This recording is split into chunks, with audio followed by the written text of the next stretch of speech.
नमस्कार दोस्तों, आप सभी का स्वागत है आपके अपने चैनल शिक्षा की दुनिया में। आज हम आपके लिए लेकर आए हैं BHIC 111 का दिसंबर 2025 का प्रीवियस ईयर क्वेश्चन पेपर। पहला क्वेश्चन पेपर आपका 3 घंटे का रहने वाला है। इसमें अधिकतम अंक 100 रहने वाले हैं। किन्हीं 5 प्रश्नों के आपको उत्तर देने हैं और एक उत्तर के लिए आपको 400 शब्द लिखने होंगे, यानी 4 पेज। प्रत्येक खंड में से कम 2 प्रश्नों को आपको चयन करना होगा और सभी प्रश्नों के अंक समान रहेंगे। पहला क्वेश्चन देखते हैं। पहला क्वेश्चन है, जर्मनी में औद्योगिकरण की प्रक्रिया पर एक लेख लिखिए। ये आपका 20 नंबर का रहने वाला है। नेक्स्ट क्वेश्चन है, 1848 में विद्रोह क्रांतियों तथा उनके परिणामों का वर्णन कीजिए। तीसरा क्वेश्चन है, उदारवाद के सिद्धांत के विभिन्न पहलुओं पर चर्चा कीजिए। चौथा क्वेश्चन में आपको कोई 2 टिप्पणियाँ लिखनी है और एक टिप्पणी के लिए 200 वर्ड लिखने हैं और 10 नंबर की एक टिप्पणी आपकी रहने वाली है। 4 में से कोई भी 2 आपको सेलेक्ट करनी है जो सही से आती है। पहली टिप्पणी देखते हैं। पहली है, नेपोलियन युद्ध, चार्टिस्ट आंदोलन और आर्थिक वृद्धि पर रोस्ट्रोटोव का शोध प्रबंध। और चौथी है, गुप्त समाज आंदोलन। खंड 2 पर आ जाते हैं। खंड 2 में 5वां क्वेश्चन है, इटली में राष्ट्रवाद के आविर्भाव तथा वृद्धि पर चर्चा कीजिए। और 6वां क्वेश्चन है, आर्थिक वृद्धि पर औद्योगिकरण के प्रभाव का विश्लेषण कीजिए।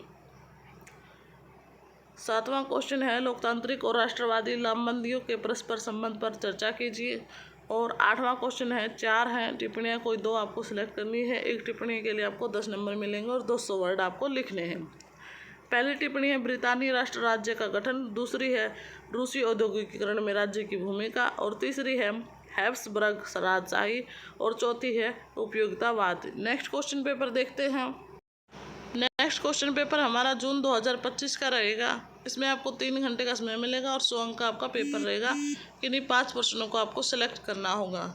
पहला क्वेश्चन है, औद्योगिक पूंजीवाद से आप क्या समझते हैं? इसके इतिहास के अध्ययन हेतु विभिन्न आयामों पर चर्चा कीजिए। नेक्स्ट क्वेश्चन है, फ्रांसीसी क्रांति पर एक लेख लिखिए। तीसरा है, लोकतांत्रिक राज्य व्यवस्था की महत्वपूर्ण विशेषताओं पर चर्चा कीजिए। चौथा क्वेश्चन है कि 2 पर आपको टिप्पणियाँ लिखनी है। एक टिप्पणी के लिए आपको 200 वर्ड लिखने हैं। पहली टिप्पणी है, फ्रांस में औद्योगिकीकरण। दूसरी है, 1832 का सुधार अधिनियम। तीसरी है, ज्ञानोदय यानी प्रबोधन। और चौथी है, अबंधन या स्वेच्छा व्यापार।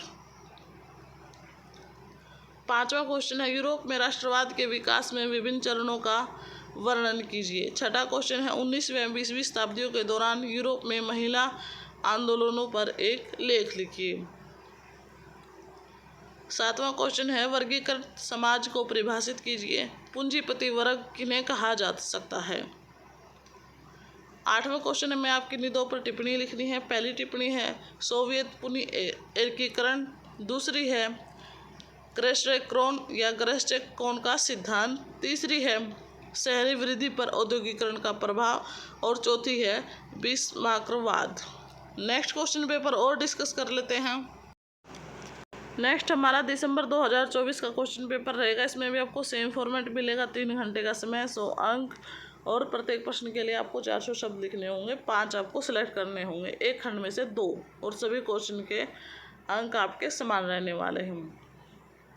देखिए, पहला क्वेश्चन है, उदारवाद के सिद्धांत के विभिन्न पहलुओं की विवेचना कीजिए। और दूसरा क्वेश्चन है, शहरी विकास पर औद्योगिकरण के प्रभाव का विश्लेषण कीजिए।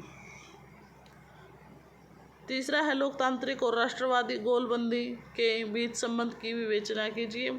और चौथा क्वेश्चन है, जैकोबिन गणतंत्र और आतंक। और नेक्स्ट है टिप्पणी हमारी उपयोगितावाद। उससे नेक्स्ट है, चार्टिस्ट आंदोलन। और फिर नेक्स्ट है, ग्रेस्टेक्रोन का प्रारूप। खंड 2 का 5वां क्वेश्चन पर आते हैं। 5वां क्वेश्चन है हमारा, 1820 और 1830 के दशकों के दौरान यूरोप में क्रांतिकारी आंदोलनों का वर्णन कीजिए। 6वां क्वेश्चन है, इटली में राष्ट्रवाद के उदय और विकास की विवेचना कीजिए। 7वां क्वेश्चन है, वर्ग समाज की परिभाषा दीजिए। बर्जुआ वर्ग में किन लोगों को शामिल कर सकते थे, इस बारे में भी आपको यहाँ पर बताना है। 8वें में वही है, 4 टिप्पणियाँ दी गई, कोई 2 आपको सिलेक्ट करनी है। पहली टिप्पणी है, नेपोलियन युद्ध।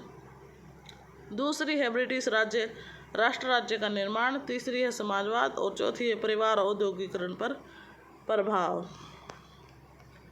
नेक्स्ट क्वेश्चन पेपर देखते